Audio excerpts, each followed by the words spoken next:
મહારાષ્ટ્ર મહાનગરપાલિકાની ચૂંટણી વિશે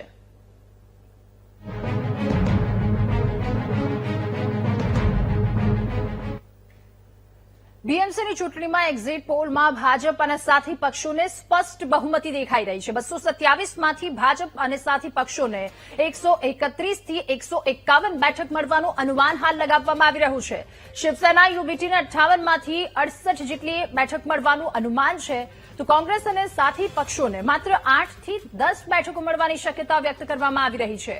બીએમસીમાં અન્યને મળી શકે છે 10 થી 15 જેટલી બેઠકો, તો એક્ઝિટ પોલ હાલ સ્પષ્ટપણે દેખાડી રહ્યું છે અન્ય બેઠક છે જેને 10 થી 15 જેટલી બેઠકો મળે છે, ત્યારે આ શક્યતા વ્યક્ત કરવામાં આવી છે। બીએમસીની ચૂંટણીમાં એક્ઝિટ પોલમાં ભાજપ અને તેના સાથી પક્ષોને સ્પષ્ટ બહુમતી દેખાઈ રહી છે।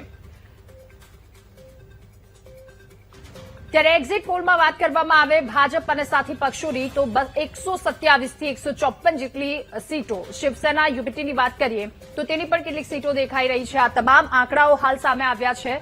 એક્ઝિટ પોલના આંકડા સામે આવ્યા, જેમાં સ્પષ્ટ બહુમતી ભાજપ તરફ દેખાઈ રહી છે। એક્ઝિસમાં ઇન્ડિયાનું એક્ઝિટ પોલ છે, કુલ 227 બેઠકમાંથી 131 થી 151 જેટલી બેઠક ભાજપના ફાળે છે, તો 12 થી 16 જેટલી કોંગ્રેસના ફાળે દેખાઈ રહી છે। હાલ એક્ઝિસમાં ઇન્ડિયા કહી રહ્યું છે શિવસેના યુબીટીની, જેની હાલ અત્યારે સીટ 227માંથી 58 થી 68 જેટલી છે, જ્યારે એનસીપીની વાત કરીએ તો 6 થી 12 જેટલી સીટ તેમના ફાળે જાય તેવી શક્યતાઓ વ્યક્ત કરવામાં આવી રહી છે। આંકડાઓ ટીવી સ્ક્રીન પર આપ જોઈ રહ્યા છો। આજની બેઠક અને ખૂબ મતદાન થયું છે, ત્યારે કોની તરફ આ સ્પષ્ટ બહુમતી છે? ભાજપ અને સાથી પક્ષો તરફ આ બહુમતી દેખાઈ રહી છે। શિવસેના, કોંગ્રેસ, એનસીપી, જ્યારે અન્ય પક્ષોની વાત કરવામાં આવે તો કોંગ્રેસના ફાળે 12 થી 16 જેટલી હાલ સીટ દેખાઈ રહી છે, એનસીપીની સીટ 6 થી 12 જેટલી હાલ દેખાઈ રહી છે। આંકડાઓ બતાવી રહ્યા છે।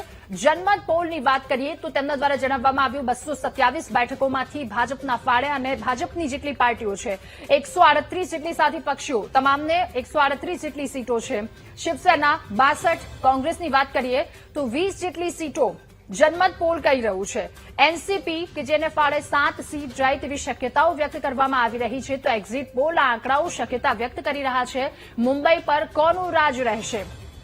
એક બાદ એક એક્ઝિટ પોલ આપવાના શરૂ થઈ ચૂક્યા છે। ડીવાય રિસર્ચ એવું કહી રહ્યું છે કે 227માંથી 107 થી 122 જેટલી સીટ ભાજપના ફાળે જઈ શકે છે, જ્યારે કોંગ્રેસના ફાળે જેટલી સીટ જતી દેખાઈ રહી છે એ આંકડો છે 18 થી 25 જેટલો।